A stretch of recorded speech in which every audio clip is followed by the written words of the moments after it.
నా పాప జీవితం నాశనం కావద్దండి. నా పాప జీవితం ఎప్పుడు కూడా స్పాయిల్ కావద్దు. నా పాప అనాథ కావద్దండి.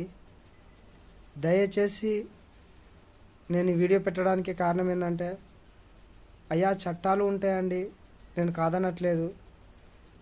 కానీ బాధ్యత రహితంగా, బాధ్యత లేకుండా ప్రవర్తించే తల్లి దగ్గర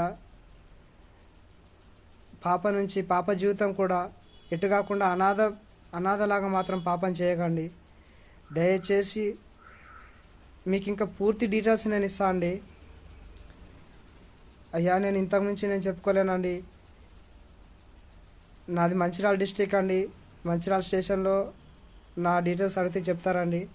ఈ పరిస్థితిలో ఉండి నేను చాలాసార్లు ఆమె చేసే అరాచకాలకి నేను అక్కడ కంప్లైంట్ ఇవ్వడం కూడా జరిగిందండి.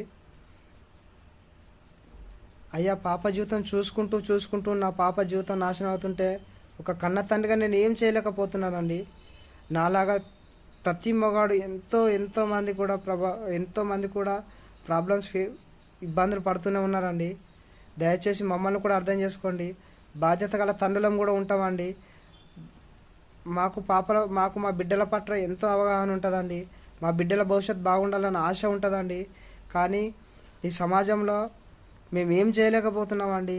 ఎందుకంటే ఆడవాళ్ళము, మేము ఏం చేసినా నడుస్తుంది, మేము ఎంత ప్రవర్తించినా నడుస్తుంది, మళ్ళీ చిన్నపిల్లని అడ్డం పెట్టుకొని ఏం చేసినా నడుస్తుంది అనే ఒక ధైర్యం కొద్ది వాళ్ళు అన్నీ చేయగలుగుతున్నారండి. మేమేం చేయలేకపోతున్నామండి. ఏ ఒక్కటైనా దీన్ని సవరించేలాగా చేయండి. ఏదైనా మా బాధలు కూడా అర్థం చేసుకోండి. కన్న తండ్రులుగా మా ఇబ్బందులను కూడా అర్థం చేసుకోండి.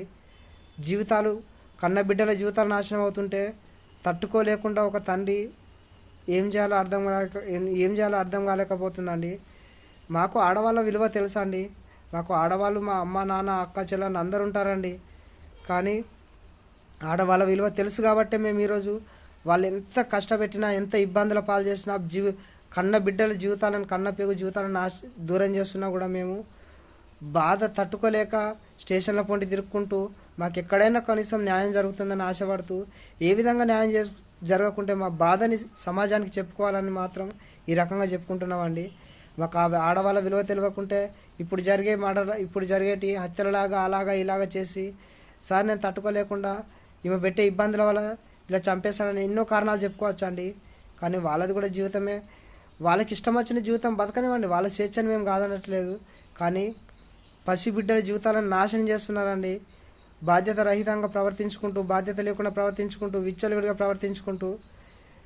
అయ్యా దయచేసి అర్థం చేసుకొని నా పాపని నాకు ఇప్పించండి. ఆమె ఉచ్చుల పడి నా పాప జీవితం నాశనం చేయకండి. ఒక నిండు జీవితాన్ని నాశనం చేయకండి. నాకు బాధని ఎలా చెప్పుకోవాలో అర్థం కాక ఈ వీడియో పోస్ట్ చేస్తున్నానండి. దయచేసి నాకు న్యాయం చేయండి, నాకు సహకరించండి.